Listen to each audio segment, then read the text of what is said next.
It's day 98, getting close to the end, or a end. It's the big push now to get the cabin habitable, because I'll very definitely be moving out of here, the Queen Pin, in a few days, because, well, there's other people moving in. It's not exactly unfolding as I expected when I first started. I'd thought in all my hubris that I'd be moving into a fully finished place, and of course a modern masterpiece of bush craftsmanship. But then many of my expectations and estimations from the beginning aren't as imagined.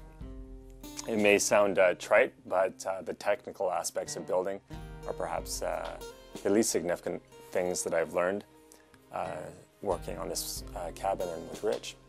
But perhaps I'll talk more about that on another post. And as far as estimations go, it more or less reaffirms something that I already should have known, and that's that things take at least twice as long or cost twice as much as you expect, if you're lucky. And that's the case here. We're probably already at twice the budget, and we're not done yet. And 3 months was definitely tight.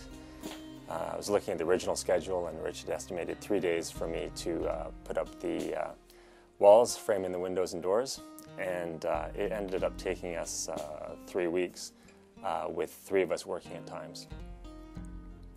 But I'm glad for the deadline. Who knows how long I would have let it drag out left to my own devices. My hair probably would have been about this big by that time. So the only things that I really mourn are the features and finishes that we've had to bypass for the sake of time, like the really wide cedar boards that we'd hope to have up on the walls, but just don't have the time to dry them out and plane them before I move in. And the sophisticated outhouse, been thinking about some sort of special system. Yeah, I just dug a big hole, about 5 feet deep. Thankfully, it's all sand after about the first 5 inches of soil and root.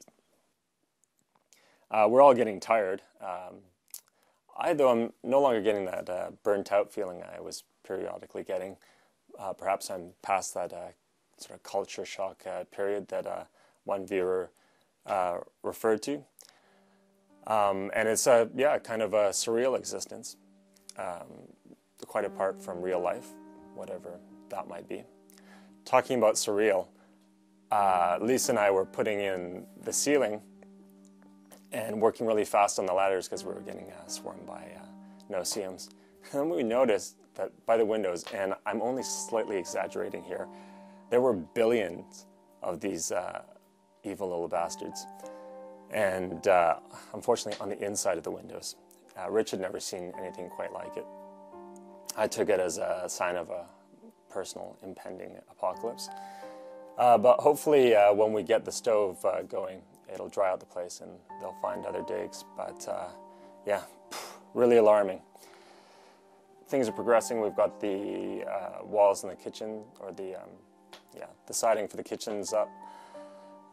Ceiling's going in, floor's going in today, outhouse is going up, kitchen counter is in the works, and all that dirty talk about a chop saw and nail gun has become serious intense. So I wouldn't be surprised if today there's a compressor and generator on site.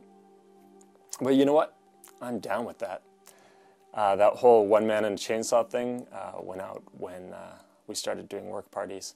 And I'm ready to shift cabin building into a part-time job and get out there in the big bad world and explore a bit, get some fresh meat, spend some more time on personal grooming.